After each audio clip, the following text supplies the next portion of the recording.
청취자 여러분 안녕하세요. 송년노인복지관 세대통 마을라디오 방울정지연입니다. 무지개 김영훈입니다. 세대가 세대에게 말을 걸다 그러다 통하였다. 오늘도 세대를 잇는 이야기로 함께합니다. 오늘은 인천의 오래된 기억에 남아있는 두 장소에 대해 이야기해 볼 텐데요. 폐공장에서 노동문화 공간으로 동일방직의 변신, 사랑과 책이 이어주는 거리의 기억 이야기를 준비했습니다. 그럼 지금부터 우리 함께 그 기억 속으로 걸어가 볼까요?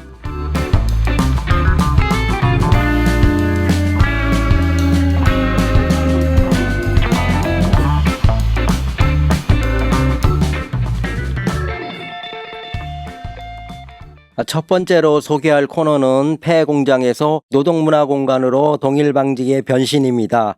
방울님, 이 코너를 준비하게 된 계기는 무엇인가요? 네, 저는 동일방직이라는 이름을 처음 들었을 때 그냥 오래된 공장 중 하나라고 생각했습니다. 그런데 알고 보니 이곳은 1970년대 여성 노동 운동 상징적인 장소더라고요. 당시 여성 노동자들이 겪은 차별과 부당함 속에서 우리는 똥을 먹고 살 수 없다며 싸웠던 그 애씀이 노동권과 여성 인권 의식으로 이어졌다는 걸 알게 되었죠. 이 이야기를 많은 분들과 나누고 싶어서요. 맞아요. 동일방직은 단순한 공장이 아니라 한 시대의 사회상을 보여주는 산업화의 상징이자 기억이 현장이고, 청취자들께 조금 더 구체적으로 설명해 주실 수 있을까요? 동일방직은 1934년 일제강점기에 일본의 방직회사로 시작해서 해방 이후 1955년 동일방직 인천공장으로 다시 문을 열었어요. 그때부터 인천 여성 노동자의 일터가 되었죠.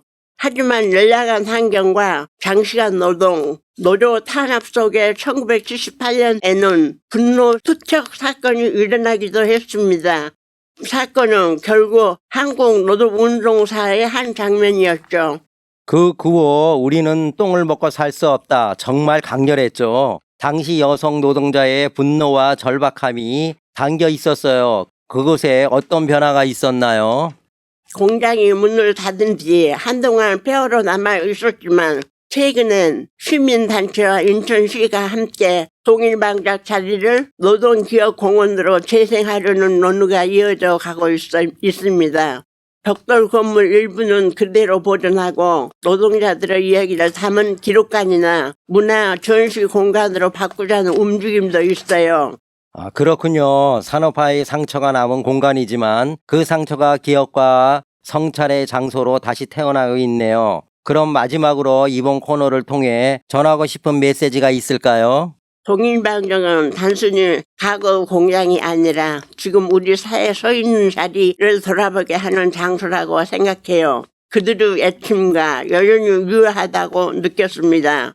노동의 기억은 사라지지 않는다. 그 말은 꼭 전하고 싶어요.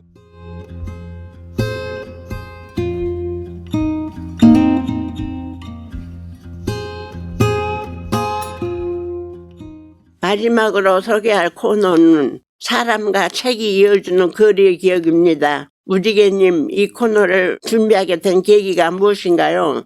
네, 저는 책 냄새가 참 좋았네요. 배달이 거리를 걸으며 오래된 종이 냄새, 묵은 나무 선반 냄새, 그리고 사람들의 따뜻한 말소리가 함께 느껴져요. 그래서 이곳을 소개하고 싶습니다. 배달이 이름부터 참 정겨운 것 같습니다. 어떤 유래가 있나요? 배다리는 조선시대에 이 지역에 배가 닿던 나루터가 있었다는 데서 온 이름이에요. 일제감정기 때는 정미소와 공장이 들어서며 산업 중심지로 발전했고 1960년대 또는 70년대에는 전국으로 유명한 책방 골목이 생겼어요.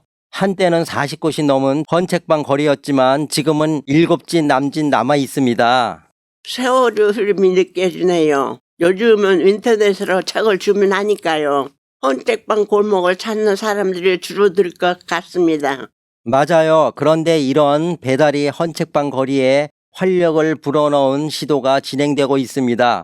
바로 새로운 문화공간으로 변신하고 있다는 점인데요. 매년 배달이 헌책방 거리 축제가 열리고 작가와의 대화, 거리에 낭독회, 작은 음악회 같은 프로그램도 꾸준히 열리고 있습니다. 책방 주인들이 직접 큐레이터가 되어 골목 전체를 문화공간으로 만들고자 노력하고 있는 거죠. 정말 멋진 변화네요. 헌책방이 단순히 책을 사고 파는 곳이 아니라 사람과 사람이 이어지는 이야기 공간이 되는 거예요. 앞으로 청취자에게 배달이 헌책방 거리를 한 단어로 표현한다면 무엇이 있을까요?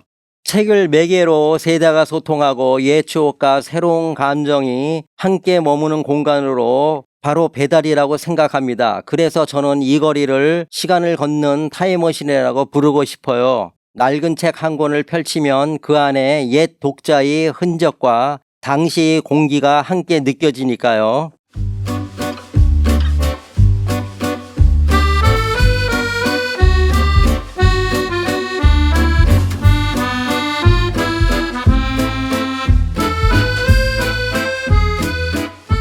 오늘 저희가 준비한 소식은 여기까지입니다. 세대와 세대를 라디오로 통해 있는다. 세세통 마을 라디오 잘 들으셨나요? 마지막으로 이번에 송년노인복지관에서 이 프로그램을 준비해 주셨네요. 간단하게 짧은 소감을 나누고 프로그램을 마칠까 합니다. 100년이 넘는 역사를 가진 헌책방 거리는 근대 문화의 유산이며 시니어분들의 희생과 거리의 예술 공간으로 주민들과 함께 골목 재생, 상권 활성화가 되었으면 합니다. 세세통 마을 라디오를 통하여 살아온 추억을 되돌아보면서 즐겁고 행복했습니다. 긴 시간 함께 해주신 청취자 여러분 감사드리며 다음에도 동구의 유익한 소식을 갖고 찾아뵙겠습니다. 지금까지 폐공장에서 노동문화공간으로 독일방직 변신을 소개한 방울정기현입니다. 사랑과 책을 이어주는 거리의 기억 소개한 무직의 김영은입니다. 감사합니다.